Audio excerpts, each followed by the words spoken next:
Saudara-saudari dalam Kristus Yesus, salam kepada kamu dan juga sekeluarga. Hari ini kita mau menyentuh satu tema yang sangat penting, yaitu apa yang perlu diwaspadai kemunculan nabi yang palsu. Saudara-saudari, kita perlu memberi perhatian yang sepenuhnya dengan kemunculan nabi palsu yang akan menghancurkan jemaat Tuhan.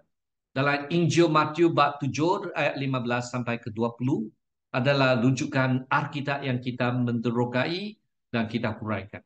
Di mana kita juga puji Tuhan, kita ada kesempatan untuk mempelajari dari Khobar 32 dan kedua untuk Khobar John Wesley, di mana dia adalah kali yang 12 bagaimana John Wesley menghuraikan ajaran Yesus Kristus di atas gunung. Mari kita datang untuk berdoa bersama. Oh Tuhan Bapa di surga, kami meminta supaya Tuhan Roh Kudus membantu kami memahami firman, memasuki kebenaran Yesus, dan bantu kami dapat lepas dari persekatan dalam kegelapan dan dosa. Pimpinlah kami hidup dalam kesucian dan keterangan dan juga keharmonian kesucian Yesus Kristus. Semoga Tuhan pimpin kami dan kami dapat menikmati kebebasan kebenaran Tuhan. Dalam nama Yesus Kristus kami doa bersama. Amin. Saudara-saudari dalam Yesus Kristus, marilah kita baca ayat 15 sampai ke 20 bab 7 kitab Matius. Waspadalah terhadap nabi-nabi palsu. Mereka datang kepada kamu dalam pakaian domba, tetapi di dalamnya mereka adalah serigala yang buas. Ayat ke-16. Dari buah ialah kamu akan mengenal mereka. Dapatkan orang membentik buah anggur dari semak duri atau buah Allah dari rumput duri. Ayat ke-17. Demikian juga setiap pohon yang baik menghasilkan buah yang baik. Sedangkan pohon yang tidak baik menghasilkan buah yang tidak baik. Ayat ke-18.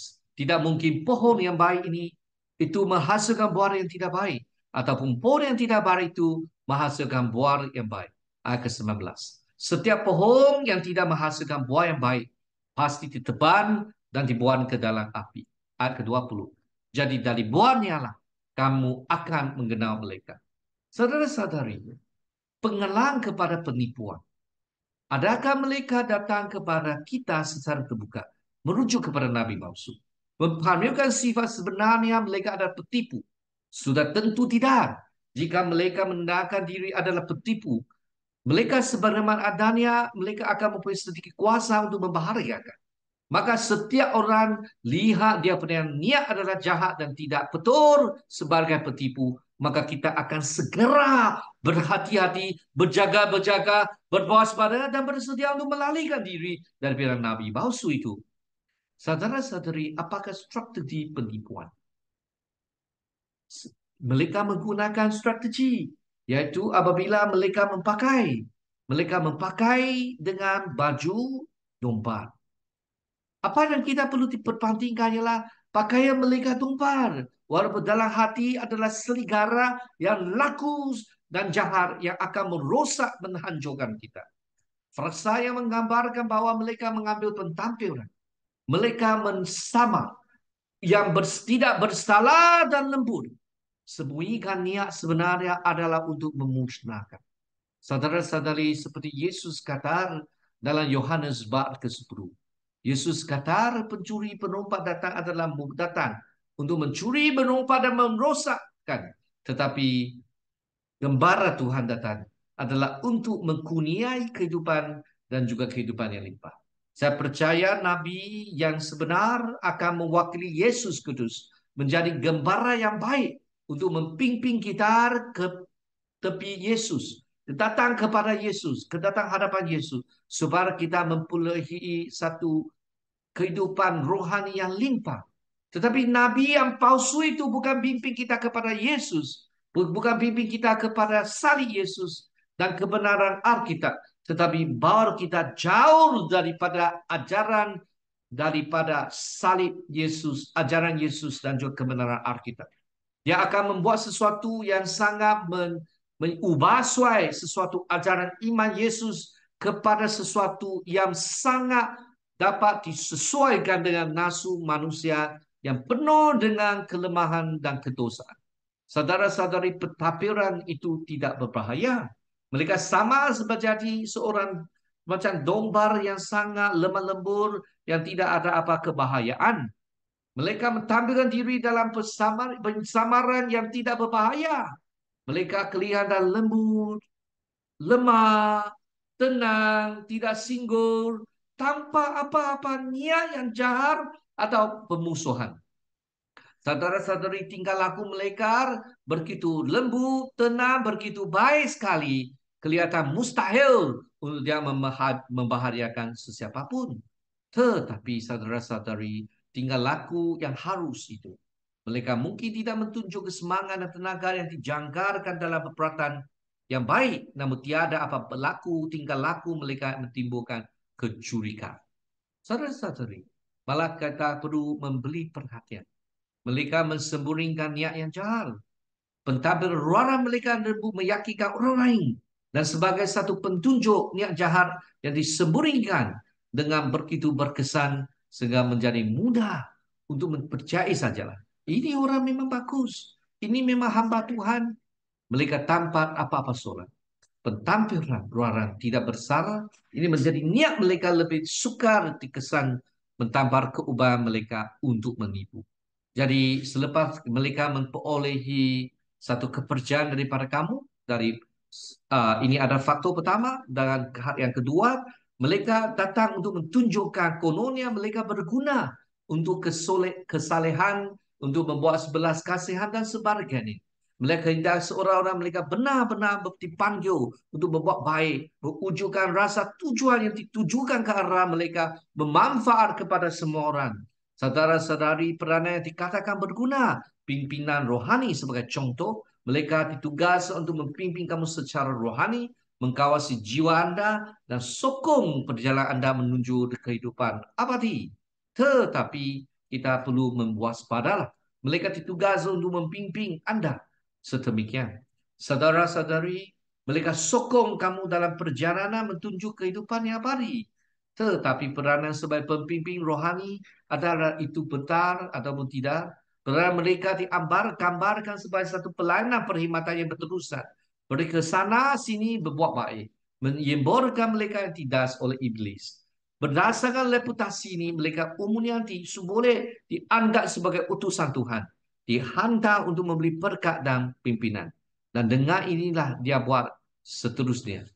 Tujuannya tidak untuk membantu orang lain menguatkan ilusi, imajinasi, pemikiran dan pendirian orang lain. Anggap mereka adalah tuli. Ya sejajar dengan ciri-ciri yang dihalakkan daripada pemimpin rohani yang sebenar. Saudara-saudari, kita ada anggapan sebagai seorang yang bagaimana boleh menjadi pemimpin Tuhan, bukan pemimpin gereja, hamba Tuhan yang baik. Kamu sudah ada. Dia berikan contoh yang kamu mau, kamu percaya. Dia buat baik, dia berguna seperti yang kamu mau. Lagi dia tunjuk kesalehan. Dan keyakinan iman yang dalam. Mereka sampaikan bahawa setiap tindakan yang mereka ambil itu didorong oleh hati nurani dan semangat yang sesungguh-sungguh untuk takut akan Allah dan hormat akan Allah. Dan saudara-saudari, keyakinan agama yang mendalam ini, mereka menyampaikan bahawa setiap tindakan mereka buat ini memang baik.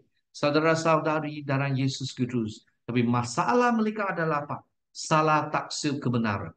Mereka meyakinkan orang lain bahawa tindakan mereka berpunca daripada kepribadian hatian dan tulen terhadap iman Yesus. Walaupun pada masa yang sama mereka bercanggah atau salah taksir kebenaran-kebenaran rohani yang utama. Saudara, seperti contoh saya mau berikan. Pengikut Yesus, Yesus pernah kata, bagi siapa yang mau ikut saya, mesti mentolak diri dan juga memikul salib mereka sendiri. Yesus kata, bagi mereka mau menyelamatkan jiwa mereka, mestilah buangkan jiwa mereka. Maksudnya, apabila kamu mau ikut Yesus, kamu perlu mentolak hiburan yang kamu mau, mentolak kemewahan yang kamu mau. tetapi kamu menunjur kepada kerohanian Tuhan. Mungkin korban, mungkin disesak, mungkin membuat sesuatu yang mengkorbankan diri demi Kristus Yesus. Mungkin korban masa, korban tenaga, ada juga mungkin dipuri orang dan sebagainya. Tetapi kamu hanya untuk Yesus. Tapi kesalahan taksir yang salah ialah, oh kamu pengikut Yesus, kamu mesti dapat kejayaan dari segi bendaan. Saudara-saudari, tuntutan kasih untuk kebenaran. Mereka mentakwa bertindak dengan kasih terhadap kebenaran dan kewajiban untuk melindunginya. Karena kalau mereka mungkin juga menyatakan dedikasi yang kunungnya untuk mempertahankan gereja daripada sebarang ancaman yang dirasakan. Tetapi niatnya tidak selaras. Namun di sebelah tampilan semangat keimanan, keagamaan ini niat mereka tidak selaras dengan ajaran sebenar yang mereka takwa untuk dipertahankan. Saudara-saudari dalam Yesus, kesolehan hanya ruangan. Ketakutan akan Allah dan kemuliaan Allah hanya luaran. Bagaimanapun boleh dengan mudah menyesatkan orang lain untuk mempercayai bahawa mereka benar-benar prihatin terhadap kebajikan dan kesucian gereja. Pentadbiran iman yang ditunjukkan secara jahil boleh menipu orang ramai tentang niat sebenar mereka. Saudara-saudari dalam Yesus Kudus, penyamaran kasih melebihi segalanya mereka menserubungi diri mereka dalam pamparan kasih dan keprihatinan terhadap orang lain.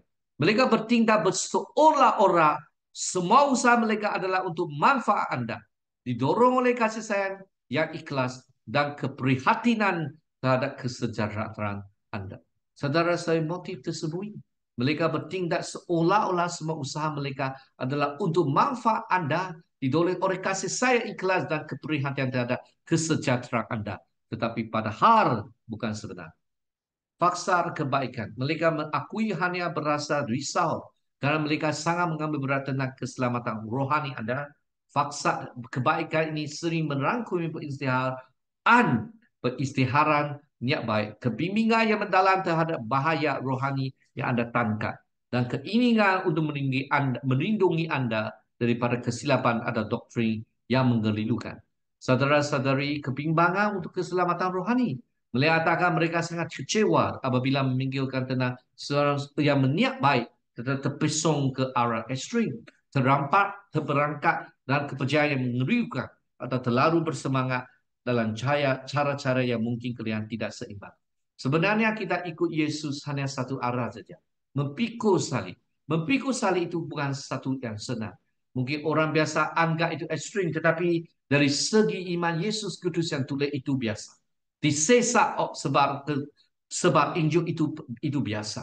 Tetapi ajaran itu Nabi Mausu kata, jangan pikul salib ini telah terlalu ekstrim. Janganlah korban disesak sebab Injil itu terlalu ekstrim. Tidak. Kita lihat Paulus adalah contoh yang baik sekali.